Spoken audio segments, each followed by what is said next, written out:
Salut, c'est Trado. Voilà mon commentaire pour l'indice parisien pour la séance de demain, mercredi 18 novembre. Eh bien, c'est intéressant ce qui s'est passé parce que si on compare le graphe d'hier et d'aujourd'hui, on voit que la sortie hors du canal ocre d'hier, qui figure sur mon graphe, eh bien, a été une fausse sortie pour l'instant, puisque si le haut du canal ocre a été transpercé en séance, la clôture s'est faite à l'intérieur du canal ocre, ce qui pouvait en quelque sorte laisser présager de la séance d'aujourd'hui, puisque la séance d'aujourd'hui ressemble quand même à une petite gifle pour les haussiers, puisque non seulement les baissiers ont réussi à faire clôturer hier les cours à l'intérieur du canal ocre, mais aujourd'hui ils ont poussé les cours au contact de la M7, et effectivement c'est bien la M7 qui apparemment a permis de freiner la baisse d'aujourd'hui. Bon, c'est assez intéressant également de voir que rien de grave pour l'instant n'est à signaler, puisque le plus bas du jour est venu chercher le bas du canal jaune et également cette fameuse M7 dont je parlais. Autrement dit, nous sommes toujours à l'intérieur d'un canal haussier et au-dessus d'une M7 haussière. Donc pour l'instant, il n'y a pas lieu de paniquer.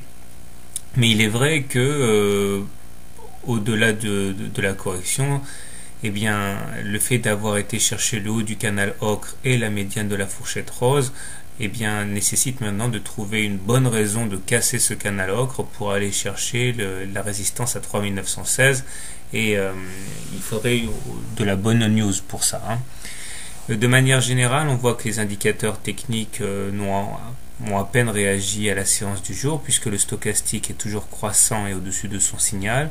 Le momentum, lui, décroît un petit peu, mais toujours à un niveau élevé. Et le MACD, lui, également croît au-dessus de son signal, donc aucune alerte notoire pour l'instant.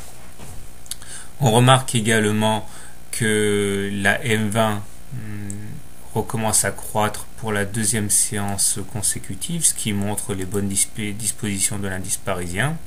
Je trace quand même les Fibonacci à partir des plus hauts d'hier, et on voit que si effectivement les intervenants veulent faire consolider l'indice, eh bien on peut logiquement atteindre le CAC sur les 23,6% de retracement, à savoir vers 3798.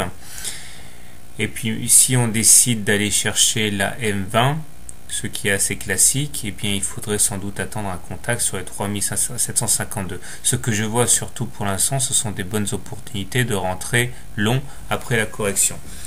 Mais il est vrai que c'est pas forcément le moment de rentrer long tout de suite, vu ce qui s'est passé dans la séance d'aujourd'hui. Donc concrètement, comment trader?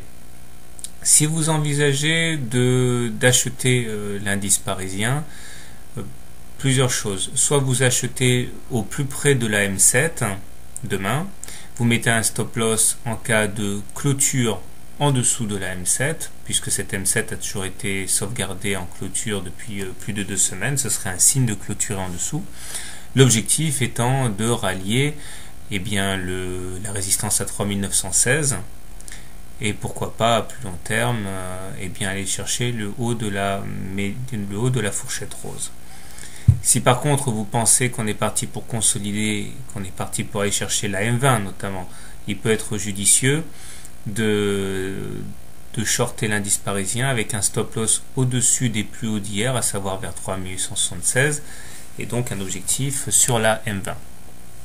Maintenant, ce que personnellement je vais faire, je crois, c'est que je vais laisser les haussiers et les baissiers s'entre-déchirer, et je vais essayer de rentrer au contact de la M20 en long. Effectivement, parmi une des règles fondamentales que je m'impose, c'est ne jamais trader contre la M20. La M20 étant croissante, la tendance est donc haussière, et donc il est toujours un petit peu dangereux de jouer à être contre-tendance.